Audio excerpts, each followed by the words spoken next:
Ladies and gentlemen, hello again and welcome to Leveraging Leadership. I'm your host, Kellen Adams, and today I'm with Jacob LaRue from Chanute. Jacob, welcome.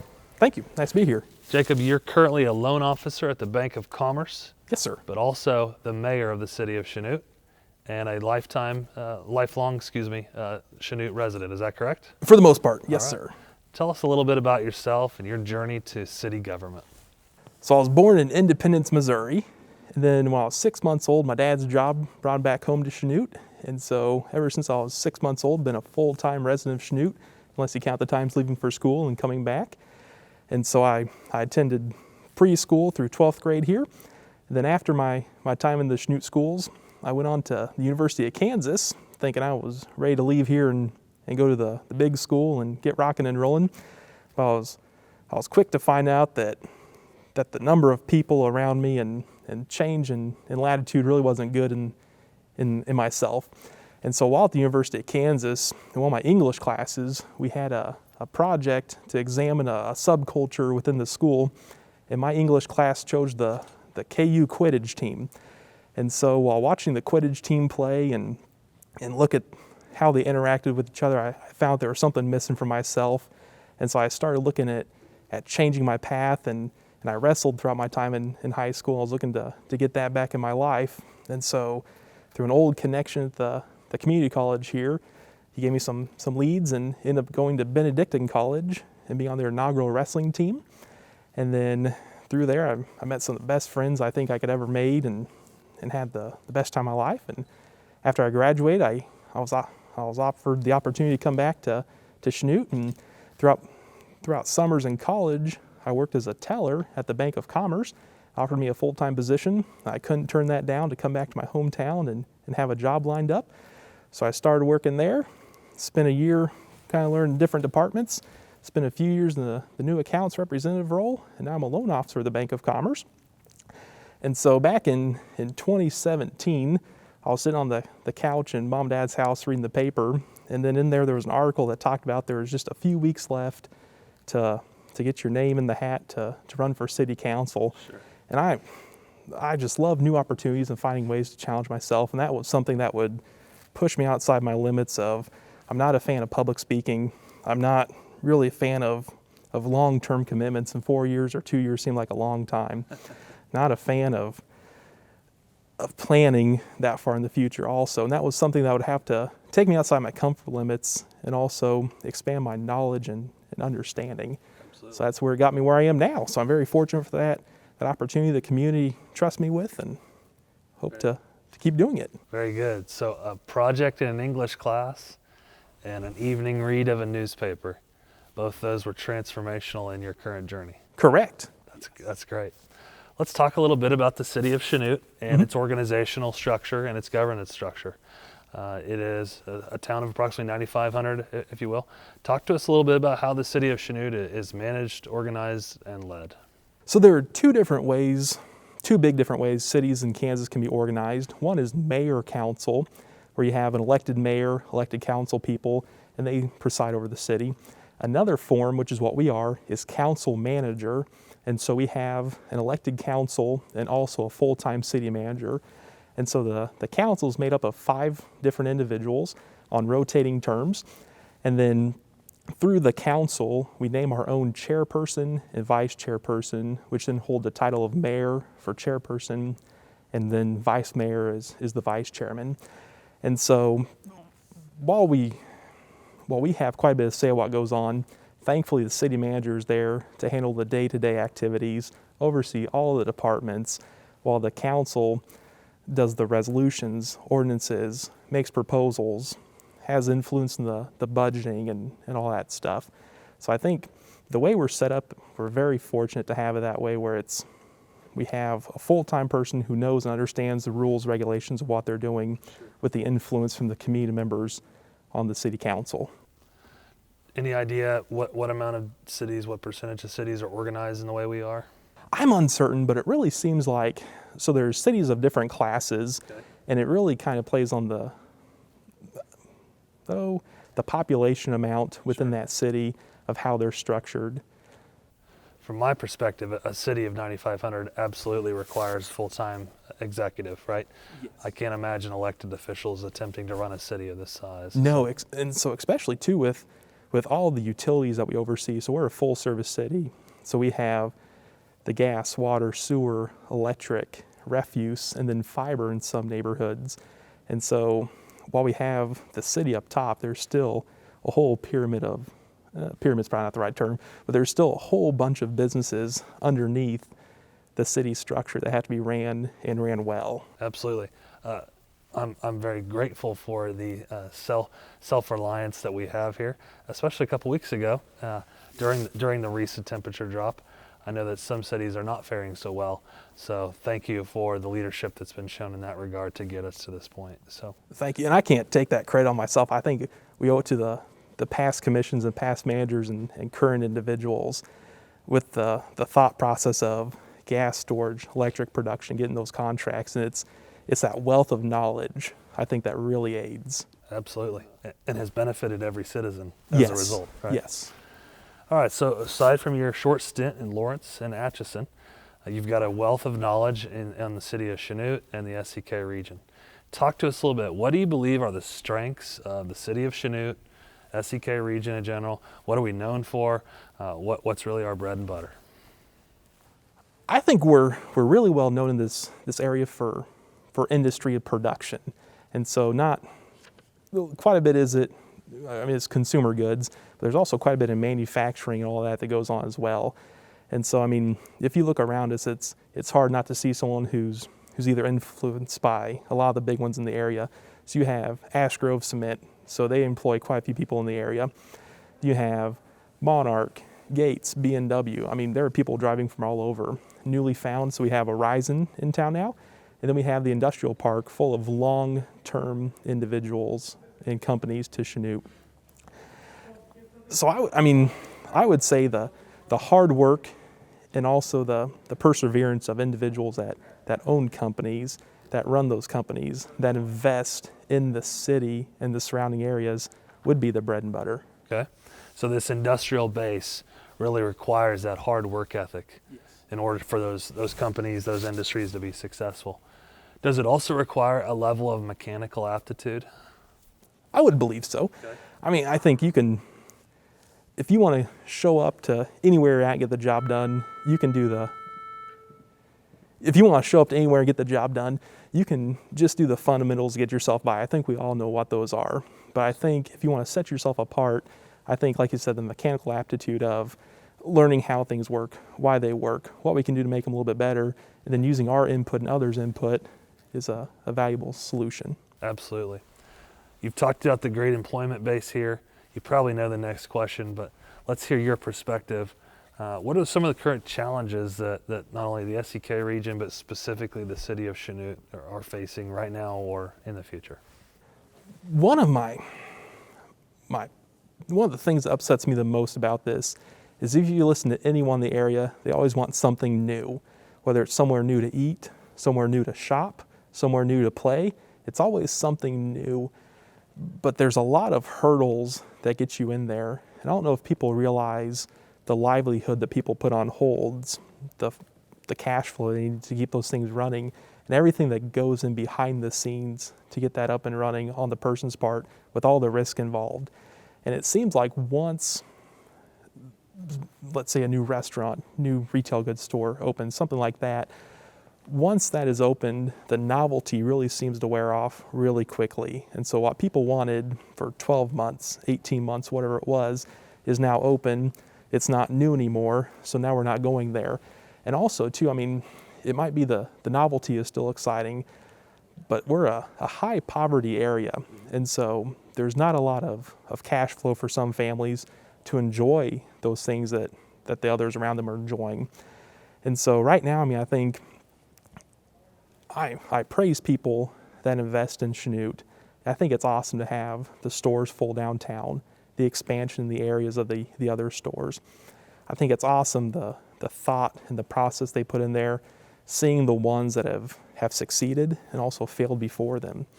And then also I like to challenge the community to either support these things or do them yourself and find out truly how hard it is.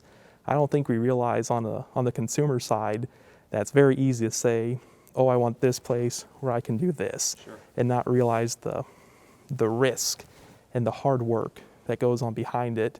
Just either, we all want to succeed. I want to see every single one succeed, but most often we see those places close up in 6 or 12 months, and it's very, very saddening to me. That's an excellent point. I'd never really thought about this obsession with new, but you do see that evident not only here in Chanute, I think, but generally speaking, that's just where a trend, I think, of society has gone. So this is actually an exit segue to my next question. We talk about slugs, state and local governments, a lot. What role does the state and local government, in your case, the city of Chanute, what role does it play in promoting this prosperity for our citizens? You talked about living wages or the lack thereof, right? What role does the city play in a prosperous society? It plays a lot more important role than I think people want to give it credit. I think we all get very concerned about what's going on in DC. And while the leaders up there do have national implications on our daily lives, it really starts on the city level to the county and then to the state. And so the people up in DC, they're not going to know your name. They won't call you out of the blue and have conversations with you every day. They're not living with you here. I think one of the best thing is to have that local involvement with your local community members, with your local public leaders. I think starting on that level is where it really needs to go, because the individuals on the national level are not setting our property tax rate. They might have some say in our sales tax rate, but they're not the ones who are setting that rate and have to answer for it. So I think I used to really be concerned about national level stuff, and while it does trickle down, our micro environment is truly a macro environment when I start to look at it. So we have all sorts of different entities, not only in the city limits, but in the county limits, and how those function and work with each other, work their way up. And kind of like you said, I mean,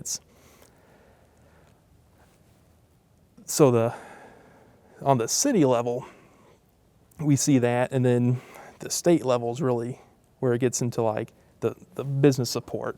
And Okay. so one word I truly hate, but I try to change myself on it, is incentive. Okay. And it's very hard for me to justify using taxpayer money to go towards a private project.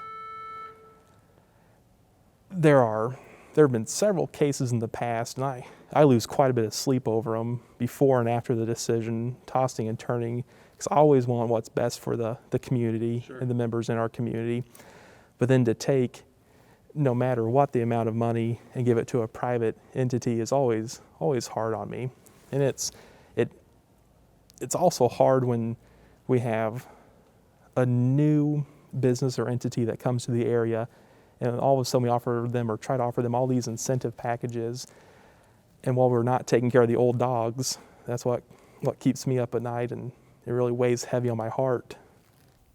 That's a great point. So how do we balance this conundrum, if you will? New entity, whatever it is going to bring new jobs, possibly better living wages, etc. And at the same time, we've got entity B that's been here for several years, has been a solid employer, solid base for the community. How do you balance that? How do you properly prioritize where those, because both of those, I could argue, are going to benefit the community, right? I can make points in both. But there's only so many dollars. There's only so many tax dollars. We have to make the best use of our tax dollars. So help me understand, how do you prioritize? It's difficult, and probably about half the time I go into those meetings, I don't have a decision made until we have discussion. I'll be leaning one way more than the other, but no decision yet. It's not an in the moment thing. I mean, I say I haven't made up my mind, but it's probably already made up, where I think, it really boils down to what's best, or what's the best interest for the community. Okay. Which is always difficult, but I think it always prevails and shows itself. Very good, thank you. That didn't answer your question, I apologize, but it's... Nope, I think that sounds like a core belief, what I heard, which is what's ultimately best for the community. You're in an external, very much fishbowl environment every other Monday night, right? And we talk a lot on this show about culture. Culture, as I define it, is how we treat each other as we go about the work. So would you talk to us a little bit about the culture of the city, specifically the city commission? Mm-hmm. How do you all manage that culture? What are you doing from your mayor's seat to manage and or promote the culture of our city and or city commission? This has been touched on quite a bit within the last 4 years I've been on the commission. And the commission used to, I think we look at every organization. There are some points we could pinpoint to this, but arguing, shouting, fighting, that's going to get us nowhere. And I think the commission we have up there right now, we are very good at dialogue. No one has to agree on everything, but I think everyone has a great opportunity to speak their mind, state the facts that they want to share with that, and then there's no talking over, no interrupting. It's always good conversation. We're not all best friends, but we're civil at the end of the evening. And I think that's one of the best things we can do for the city. I think the culture on the commission is very open to discussion and also having the best interests of the city in mind. And what my best interest might not be someone else's, but there is that ability to have those discussions and have that civil interaction with each other. And I try to bring not a sense of calmness, but a sense of direction. I don't like to speak in circles a lot. I like to keep moving and keep things in a positive direction and not keep circling back to old sentences and old things we just discussed. So I would like to hope that I bring a sense of calmness and a sense of direction in that chair that I fill. And that's one thing that I really strive for. So you've seen your role really as providing direction for fellow councilmen or women, right? As well as keeping the rudder moving on what are typically very tough topics. Mm-hmm. I rarely see a city agenda that looks like a layup, right? I'm sure you feel that way. So I appreciate keeping the city moving, not circling back. What happens when the dialogue is not present? You mentioned that as a critical component. I firmly agree on that. Is dialogue always present? Do you ever have that issue? There are several times when dialogue is not necessary. And so the hardest thing for me is at the end of the meeting, we always have the property resolutions where it could be as simple as a cleanup or remove a immobile vehicle and all the way up to demolition of a car, or not car, of a house. And those are very tough. But in those situations, there is documented evidence of what ordinances are not being followed, of the communication channel where we've reached out to the individuals to let them know. And so sometimes there's not conversation with those ordinances that are passed, but sometimes there are questions if someone's been contacted previously or prior to the meeting about those and have questions. But a lot of times there will be dialogue that does go along with most every agenda item, which is very nice because there's a lot of clarification questions that get asked, things that I would not have any idea or know how to ask the question. Absolutely. And then also input from either the presenter of the item, the city manager, a city staff member who knows about the project, about what's going on. And it's great to have that, because then that way there's no question of where the thought process is going, how someone or why someone feels that way. It's always touching to have that. That's a great point. Again, every Monday night or every other Monday night, you're faced with a lot of tough decisions. You're probably faced with tough decisions at work as well. Let's talk about your core values, your core beliefs, and how those funnel and or feed into not only your work on the city commission, but also your personal life and otherwise. So what are your core values? What are your core beliefs? What keeps your compass pointed north? So I think if I was really going to boil it down to 3, I would have to choose honesty, integrity, and understanding. And I truly appreciate the value of honesty. That way there's no question of what anyone's thinking, and it's being led on either in a conversation, in an agreement, something like that, is nothing we need to do to somebody. And I think having that honesty there up front is huge. The integrity, it plays in so many aspects in life. I mean, it's, if we're not doing the right thing, then why are we doing it? And that's always what strikes me. And then finally, the understanding. If you don't understand something, you can't vote on it, you can't discuss it, you can't do anything. And so kind of going in the understanding, one of my core values with that is I really try to have mentors for almost every single situation in life. It's phenomenal. I mean, the amount of people I could call right now if my car wouldn't start on the way home, and then the ones I could count on to be here. And if we don't have the people that we can call on with those questions of, how did you react in this situation? What are your thoughts on this? I mean, there are experts out there in every single field, even in Chanute. There are people who want to be an ear and just hear things out and listen to you. Yep. And so I think if we aren't using those individuals as role models and mentors to our exam or to our favor, then we're doing ourselves a disservice. That's a great point. I really appreciate the three. It sounds so simple, right? You don't muddy the waters with 10 or 12, right? But yet every decision I can think of actually comes back to one of those three, if not all three, right? So let's work through this a little further. Talk again. You're leading a commission, a city manager, a city organization with administrative staff, etc. We've got to be able to apply those three core beliefs, but we've also got to have this vision for where we're going. Not only just next month, but where do we want to see the city in 5 years, 10 years, etc. So talk to us about, how do you capture your vision? How do you articulate your vision? I think it's something you have to write down, and you have to see it every single day. I don't think it's something that you can keep private. I think accountability is a huge thing on vision. I think in the beginning stages when you have a vision, you want to keep that private or keep that close to the ones you trust and get their input and see what areas you're struggling in, what areas you may need to grow, where your strengths are. And then after that, work it out. I mean, you can't obtain something unless you put your finger on it and say, I want to get there. So I think on a personal level, a city level, my business life, I think we always have to have, like you said, direction is that key word right there. So I can't be trying to go south and head east. That's not going to get me there. I need to have myself in line, but it's not a myself, it's a we.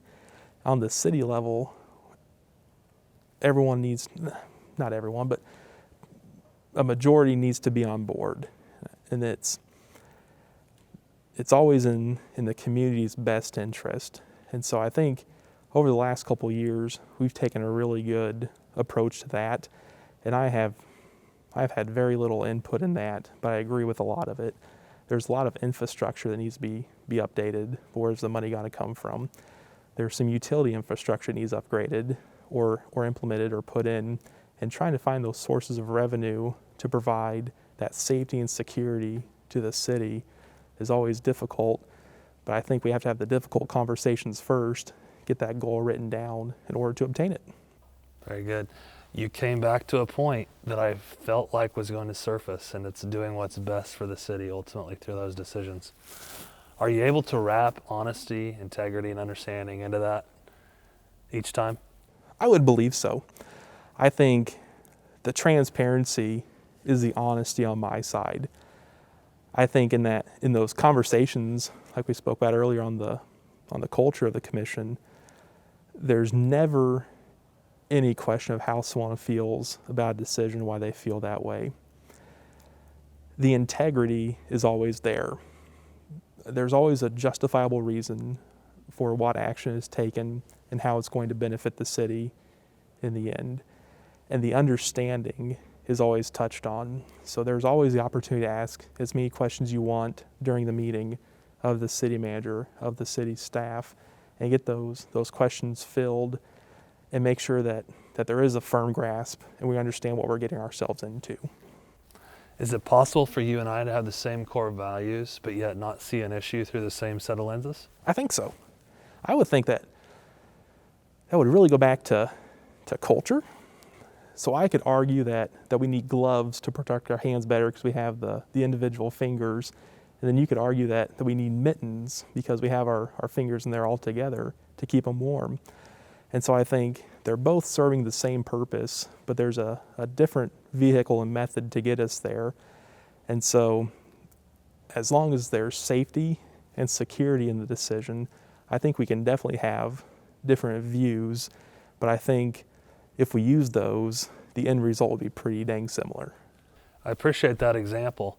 It gets to, we agree on the what, which is keeping our hands warm and safe. It's the how we're going to do it, right? Mm-hmm. So again, I think that's where you come back to what is our culture on how we're going to treat each other as we work through these issues, right? Mm-hmm. And ultimately, what are our core beliefs that are going to guide us as we come to whatever that final decision is. Mm-hmm. So thank you for that excellent example. Oh, thank you. We're going to wrap it up here. One final takeaway. I've coined this phrase myself. It's VIPs. That's very important partners in a city of our size. So typically, it's not necessarily limited to, but school district, the city, your community college or four-year college, your hospital, some of your major employers, etc. Again, that list is not meant to be exhaustive, but I think you get the point.